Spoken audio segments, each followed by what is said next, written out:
달에 14만 원까지 떨어질 수 있어요. 이번 달이라고 하면은 3월 달 14만 원. 그러니까 4월 둘째 주까지 14만 원까지 떨어질 수 있어요. 사실 지금도 많이 좀 10% 이상 폭락을 한 상태거든요. 네. 그래서 제가 5월 달에 다시 올라갔다가 아마 한 20만 원대까지 22만 원, 25만 원까지 최고치를 찍었다가 10만 원, 12만 원까지 떨어질 수 있어요.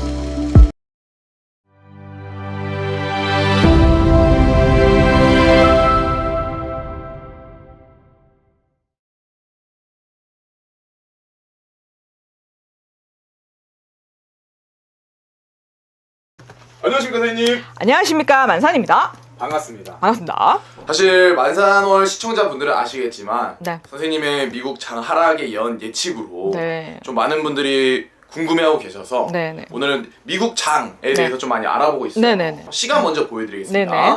의심도 병입니다. 네, 금일 뭐 녹화된 화면 아니고요. 자, 계속 하겠습니다. 오늘이 초하루예요. 맞아요. 2월 28일입니다. 네. 25년 2월 28일이에요. 오늘 몇 시지? 지금이 2시 54분입니다. 네, 2시 54분. 자, 네.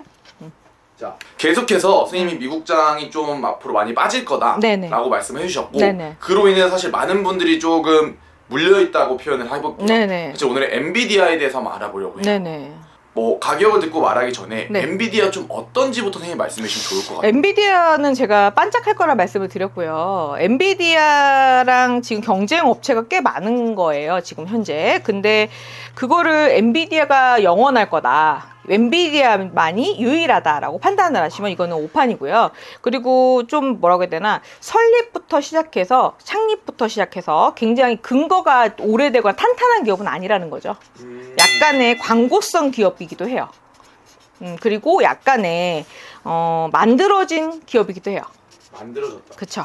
이미지가 만들어졌다. 그래서 이미지가 약간은 그 이미지 세탁이라고 그러죠. 이미지 세탁성도 있는 거고 광고성이 굉장히 컸던 기업이기도 해요. 광고성이라는 건 시대성을 잘 탄 거죠.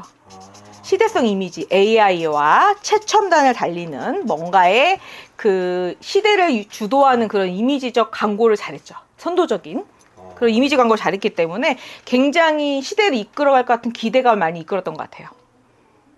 사실은 선생님이 말한 것처럼 네. 그래서 굉장히 높은 주가를 올렸었고 네네. 네. 사실 실적 발표 이후에 네. 또 많이 올라갈지 않을까라는 기대감을 가지고도 있었어요. 실적이 근데 확인이 다 된 게 아닌 것 같아서 제가 볼 때 사실 여부를 조금 더 확인을 해보시고 회계장부라든가 조금 더 기업 분석을 하시고 투자하시는 게 맞다고 봐요. 그럼 선생님 보셨을 때는 조금은 확실히 안전 투자를 하기엔 좀 좋지 않다. 리스크가 커요, 굉장히 지금 현재. 리스크가 크고요. 지금 투자자가 빠졌는지 정말 그 설립자라든가 그 투자자가 현재 다 공존에 있는지도 확인을 하셔야 될 것 같고요.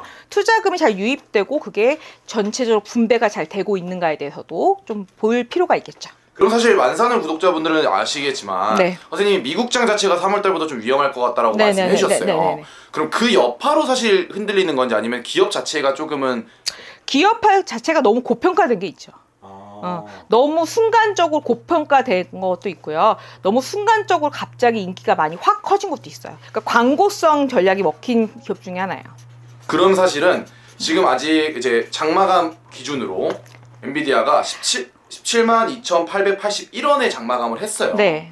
그럼 선생님은 앞으로 보시기 혹시 어떻게 혹시 보시나요? 가격 다시 한번 얘기해 주시겠어요? 17만 2,867원입니다. 이번 달에 14만 원까지 떨어질 수 있어요. 이번 달이라고 하면은 3월 달 14만 14만 원. 그러니까 4월 둘째 주까지 14만 원까지 떨어질 수 있어요. 사실 지금도 많이 좀 10% 이상 폭락을 한 상태거든요. 네. 그래서 제가 5월 달에 다시 올라갔다가 아마 한 20만 원대까지 22만 원, 25만 원까지 최고치를 찍었다가 10만 원, 12만 원까지 떨어질 수 있어요. 그 이후에는 그러면 어떻게 될까요? 엔비디아의 존폐 여부가 논의될 수도 있죠. 그래서 합병되거나 아마 기업 이름이 바뀔 수도 있어요. 흡수합병 될 수도 있고. 다른 그렇죠. 왜냐하면 지금 엔비디아랑 비슷한 그 기업이 많아요. 맞아요. 네, 그래서 아무래도 그 광고성이라든가 호재성이라든가 약간의 광고 효과는 굉장히 크게 누린 기업은 맞아요. 그래서 그 부분을 캐치해가지고 만약 기술력이 뛰어난데 광고가 부족했던 기업이 만약에 같이 이렇게 M&A가 된다면 효과가 굉장히 크겠죠. 그럼 사실은 이건 좀 개인적으로 궁금한 건데 선생님이 또 트럼프 대통령에 대해서 이분이 어떤 생각을 하고 계신지 말씀을 해주셨고 네네네. 선생님 말처럼 좀 흘러가고 있어요. 네. 근데 좀 궁금한 게 사실 트럼프 대통령이 반도체를 이제 미국의 성지로 만들겠다라는 네. 식의 좀 발언을 많이 했는데 네. 성지로 만들기에는 그 전략적인 지금 기술이 부족하죠. 전략 집약적 기술을 갖고 싶으나 최첨단 기술이 뭐 지금 우주 부분이라든가 아니면은 굉장히 뭐 우주 산업이라든가 초고밀도 뭔가의 그 보안 시설이라든가 그런 거 부분 군사 시설 같은 경우는 미국 굉장히 발달해 있거든요. 그렇지만 그 반도체 부분 그분 쪽은 조금 약간 빈약하죠. 그래서 한국 반도체가 아무래도 도움이 필요할 거예요. 맞습니다. 네. 그것도 관련된 얘기는 선생님이 삼성전자 편에서 근데 그 삼성전자가 어부지리로 딥시크 때문에 클 수 있다. 네, 얘기를 했었고요. 네. 그 영상 확인하시면 좋을 것 같고요. 근데 우리나라가 지금 AI 대비를 못했다고 말씀을 하시는데 챗GPT 부분이 얘기가 부각이 되면서 뭐 그 부분을 대비를 못했다고 하지만 아마 핸드폰이라든가 그 애플사와 그 경쟁하는 단계에서 아마 개발은 했었을 것 같아요. 제 생각은 그렇거든요. 그래서 아예 개발이 안 되진 않았겠지만 상용화가 안 됐거나 아니면은 개발 과정에서 묵시됐거나 그런 과정이 있었을 걸로 봐요. AI가 개발된 게 챗GPT 부분에 대해서 조금 말씀을 설명을 해드리자면 AI 개발된 게 뭐 최근에 개발된 건 아니고요. 한 7년 전부터 뭐 이런 거 뭐 예를 들어서 이런 얘기를 해드릴 수 있어요. 뭐 이제 어차피 딥시크 때문에 삼성전자가 뜰 거니까요. 삼성전자가 핸드폰에 많이 주력을 했죠. 그래서 핸드폰을 굉장히 소형화시키면서 뭐 배터리 부분도 많이 연구를 했겠지만 AI를 적합을 해서 핸드폰으로 모든 것을 할 수 있는 뭐 핸드폰 하나로 전 세계를 다룰 수 있는 아니면 모든 생활을 할 수 있는 뭐 이런 거에 대해서 상상을 했던 것 같아요. 그래서 개발 단계에서 굉장히 많은 실험을 했던 걸로 알고 있거든요. 그 단계에서 아마 AI 적합과 뭐 배터리 부분에서 뭔가 분리나 적합 부분에서 약간 문제가 생겨서 핸드폰이 아마 폭발하는 일이 있었을 거예요. 맞아요. 아마 이미 그 뭐 연구 단계가 아마 있었던 걸로 보여요. 그래서 제가 볼 때는 아예 우리나라가 뭐 AI 연구를 안 했다.